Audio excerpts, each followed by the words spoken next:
Le vélo au Mans, un vrai casse-tête. L'association Cyclamen réclame le respect des bandes cyclables. Mars bleu, c'est parti. Un mois de sensibilisation au dépistage du cancer colorectal. Et puis en basket, on reviendra sur la défaite du MSB face à Gravelines. Faire du vélo au Mans, c'est parfois un exercice d'équilibriste. Il faut parvenir à slalomer entre les véhicules mal garés et ceux qui circulent. C'est quelque chose qui n'est pas anodin, c'est quelque chose qui vraiment empêche les cyclistes de prendre leur vélo pour venir en ville. Il y a beaucoup de cyclistes qui nous disent qu'ils ne font pas de vélo à cause de situations comme celle-ci.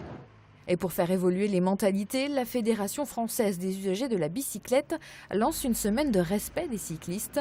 Au Mans, l'association Cyclamen a décidé de se concentrer sur le respect des bandes cyclables. Et quand on essaye d'expliquer aux gens, ils nous disent que parfois on doit faire attention, on peut faire un écart et il faut bien qu'ils livrent. Voilà, au mépris des piétons qui ne pouvaient pas passer sur le trottoir et au mépris des cyclistes qui sont gênés pour rouler sur la bande cyclable. Cette semaine, 2 actions seront donc menées conjointement avec la police et la sécurité routière pour communiquer autour du partage de la voirie, notamment à l'encontre des 2 roues motorisées qui empruntent parfois les voies cyclables. L'objectif de l'association étant d'inciter les cyclistes à revendiquer leur droit à se déplacer.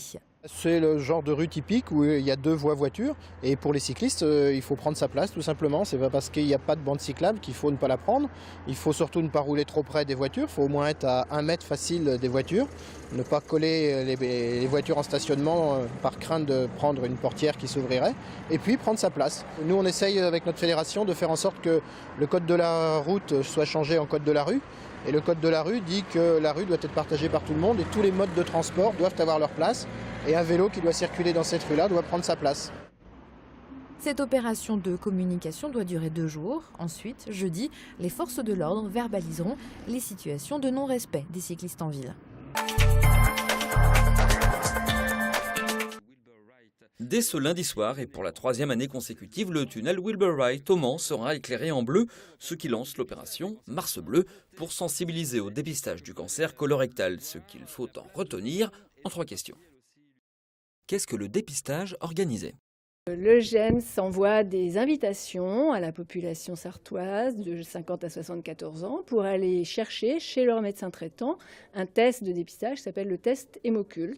Si le test est positif, il faut faire un examen diagnostique qui est une coloscopie, qui lui est le seul examen qui permet d'aller voir directement dans l'intestin s'il y a quelque chose qui saigne. Les Sartois se font-ils dépister ?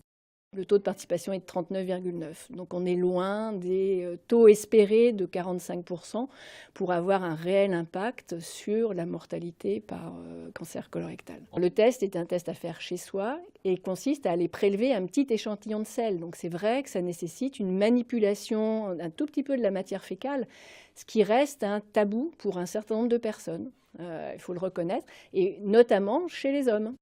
Le dépistage est-il efficace ?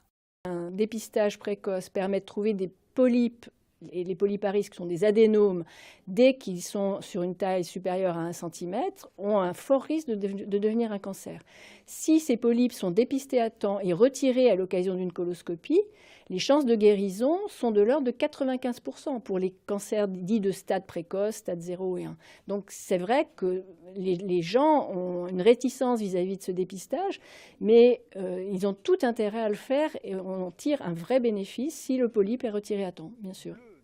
En Sarthe, le cancer colorectal, c'est 300 nouveaux cas par an et 160 décès.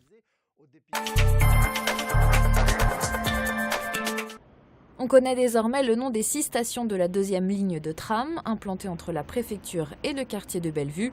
Il s'agit de Comte-du-Maine, Office du tourisme, Jacobin-Quinconce, Croix-de-Pierre, Maillet-Banjean, Maillet-Zamenhof et Bellevue, Haute-Coulaine. Des stations qui seront identiques à celles de la ligne 1. Notez que durant les 15 jours à venir, des travaux de nuit seront réalisés sur la ligne T2 pour poursuivre l'aménagement urbain, à savoir le revêtement des chaussées, la signalisation horizontale. Plusieurs axes seront donc en partie fermés à la circulation. Ce sera notamment le cas de l'avenue Paderborn du 10 au 12 mars et du 17 au 21 mars. Pour cette même période, la rue des Maillets et l'avenue Zamenhof sont également concernées. Pour leur première au MM Arena, les Caïmans l'ont emporté. Victoire sans appel, 42-7 de l'équipe de football américain du Mans face aux Dockers de Nantes. C'était dimanche après-midi. Pour l'événement, 2600 spectateurs avaient fait le déplacement, une réussite pour les organisateurs. Cette rencontre était la deuxième au MM Arena cette semaine après le match de football France-Biélorussie mardi dernier. Les espoirs français l'avaient alors emporté 1-0 devant plus de 10 000 spectateurs. Prochain événement au MM Arena, du foot toujours avec France-Autriche. Un match de qualification pour la Coupe du Monde de football féminin, ce sera le 9 avril prochain.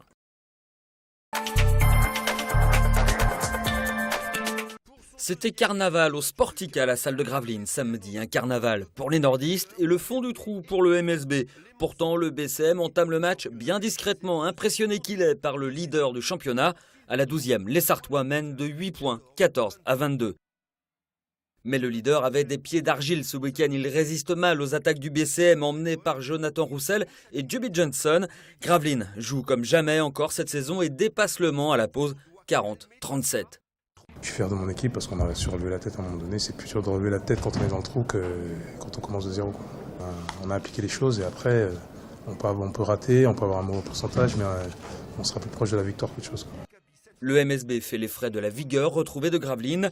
Les dunks et les 3 points s'enchaînent. En face, la résistance dépose les armes. Score sans appel à la fin, 77-63 pour Gravelines. C'est la 3e défaite en 4 matchs pour le MSB.